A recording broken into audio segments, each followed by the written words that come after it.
Welcome back. Today we are going to play a new pack called The Winter Rescue. Once again we find ourselves in a custom spawn which looks like a crushed shuttle. And, before we even open the quest book for some lore, the lore found us. And this time it is not just a wall of text but a whole sequence of images.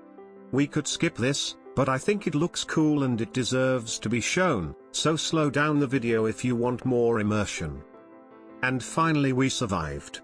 I mean, not only from the rocket crush but also from the long introduction. And now our adventure shall begin. After finding a way out of that wrecked ship, we start collecting the basic materials. The first thing we look for is gravel, which is found underneath the oxeye daisy flower. Then we gather some sticks from some bushes. And with the help of a rudimentary flint knife, we can also take some vines out of those leaves. But, to do anything more complex, we will need a crafting table. And this one works within world item placement. So, we fill in the grid and then we complete the crafting with a process knife. And the first thing we craft is a drying rack, so that we can get some straw from the vines we collected earlier on. With that, we can make some rope, which we can use to craft our first tools. Now that we have a pickaxe, we can spend the rest of the night collecting stone. Which, as expected, comes in different variants. And after a long night, finally day is coming. Since the weather forecast is good, we can go outside and plow some snow, collect some wood and a bunch of other materials. Since we are getting cold and it's getting dark again, we craft a campfire for our next night. We throw some fuel inside it and then pitch it on fire. This can also be used to light some sticks on fire, making torches. But this is not the only thing we can do with fire.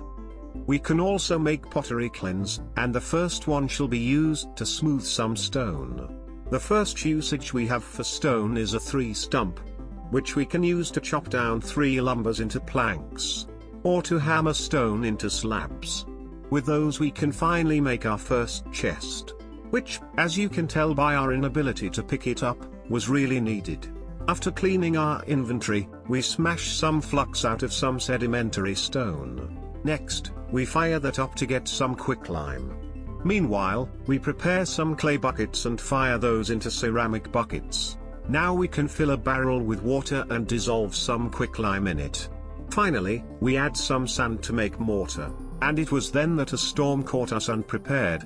If we go outside, we can barely see anything, and the temperature reached -60 degrees. Before freezing to death, we go back to our campfire to warm up. And then we go back to processing some bricks, which will be part of our future bloomery.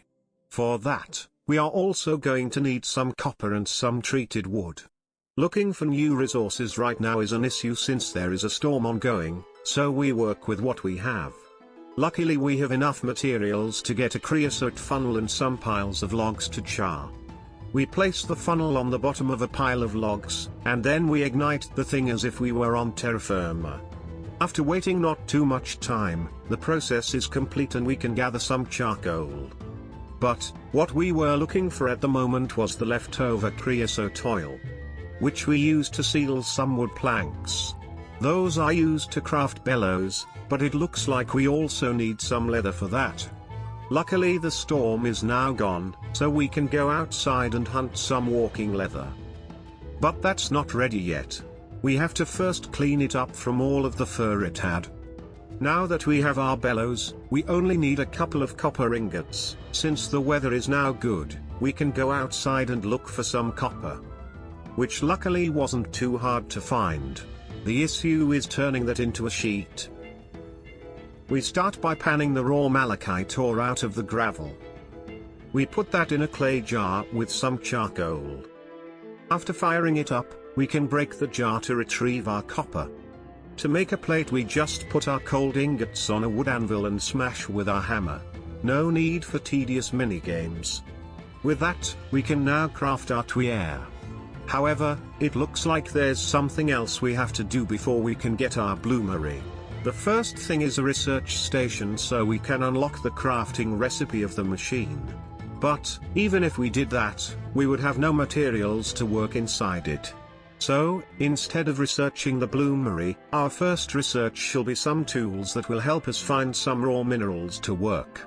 And, after committing some stone to that research, we find the missing clues in a copper ingot. Now we have the required knowledge to craft a prospector pick. And the first thing we found is lignite.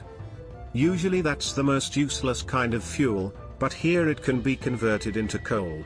But that's still not the mineral we need for our progression. So, to have an easier time finding some iron, we research even better prospecting tools. But this time, we also have to do some paperwork. Since we don't have access to paper yet, we shall use a stone plate and some charcoals to draw our schemes. And now we have a new research mini-game to figure out. And it looks like we just have to pick matching pairs of items. So, after quickly doing all the paperwork, we need one more clue. A prospector pick. With that, we now have our prospector core spade, which will be way more helpful. And, after some more exploration and prospecting, we found some iron-rich minerals. But, before reaching iron, we gather some tin and some more copper to make some bronze for a better pickaxe. With that, we gather some magnetite, which was also required to start the bloomery research. We quickly do the research minigame and examine some stuff, thus finishing the research, which allows us to build our bloomery. Once the structure is in place, we fill it with magnetite and charcoal, then we pitch it on fire and blow air on it. Once the process is completed and the fire is out, we gather our iron. With that, we can now move on to the steam age, where we can finally unlock a normal crafting table. And our rewards is more chunked claims, which remind us that we should stop for a moment to build a proper base. But, before that, we shall get some more quality of life, such as snowshoes. And we must not forget to add some insulating straw to our clothing. With our new shoes, we can run to our new shelter, made out of packed snow. Here we can have a nice room with all of our stuff and also an alloy kiln, which will make melting stuff easier. This is nice and all, but we should also worry about food. The rations we salvaged from our ships are running out, so we need something to put in our new pot. During our expedition, we found some frozen stuff which we can defrost on our campfire. And, with that, we now have some seeds to plant. But not all of those plants can grow in this climate. But some do, so we shall have a diet based on rye and turnips. And we can integrate with some extra stuff, such as mushrooms, which we can grow on our armor with our body heat. With all of that stuff we can make a nice stew. But we will also need something to drink. And the water in this place is all dirty and cold. So we boil it. But that was not a balanced enough diet. And since we are also mentally exhausted and out of inspiration, we take an opportunity on this sunny day to go and do some outside activities, such as placing a campfire on an iced lake. We take off our clothes and then we take a nice refreshing bath. And here we also found a source of proteins. Some kelps. And also some ruins of an ancient civilization. But we can't keep the breath for long enough to explore those ruins, and we are also getting cold. So, we dry at the campfire, put on our dress and go back to the milling stone. And looking at that thing spin gave us some inspiration for something even more spinny. A mixer. And with that we can mix up some fire clay, which we can use for a blast furnace. But there is something else that moves up and down. A forge hammer. This will allow us to convert 3 ingots to 2 plates, giving us the first upgrade from hammering ingots on our wood anvil. However, working that thing by hand is quite hard and slow. So we start working on a way to not have to manually crank those heavy machinery.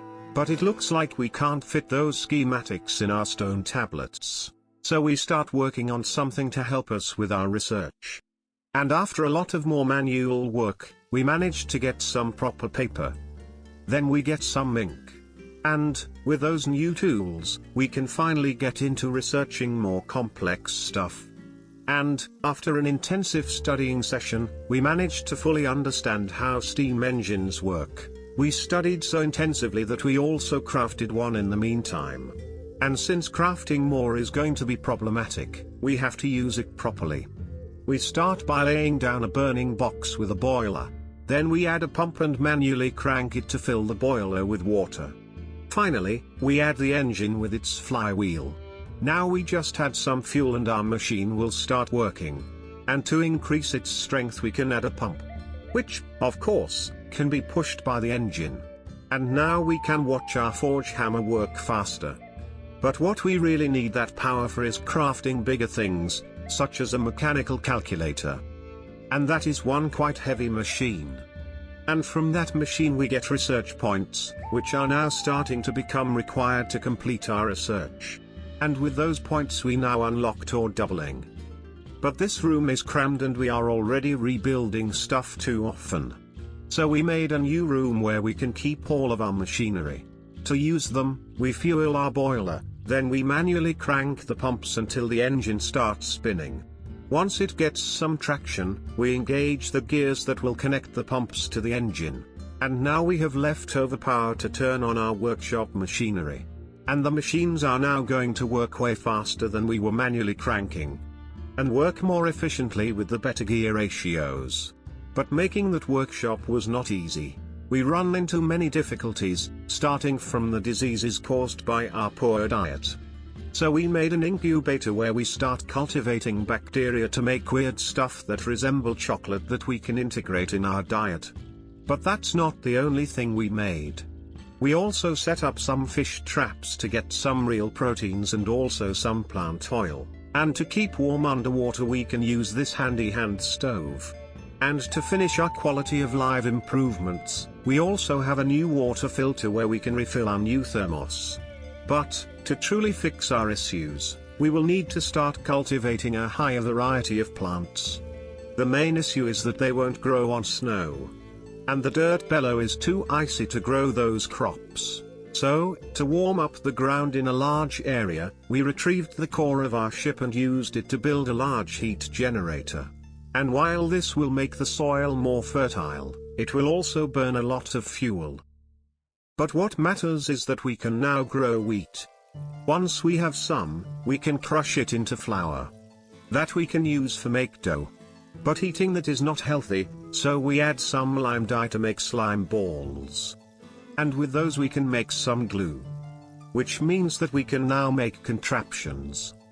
And thus we have automated the fuel production. You probably notice how slow it's working, and that's because we wanted to keep some of our power production for the rest of the workshop. But that was still not enough, so we doubled our capacity by moving to the cast iron tier. And most of that power is going inside our new dynamo, which will produce some electricity. Which we can use to finally obtain some steel. And to make the process go smoother, we shall use our new assembly line to make our first capacitor. For the next task we are going back in our greening garden, where we tap some latex from a Sharinga 3. We mix that with some sulfur, to make vulcanized rubber.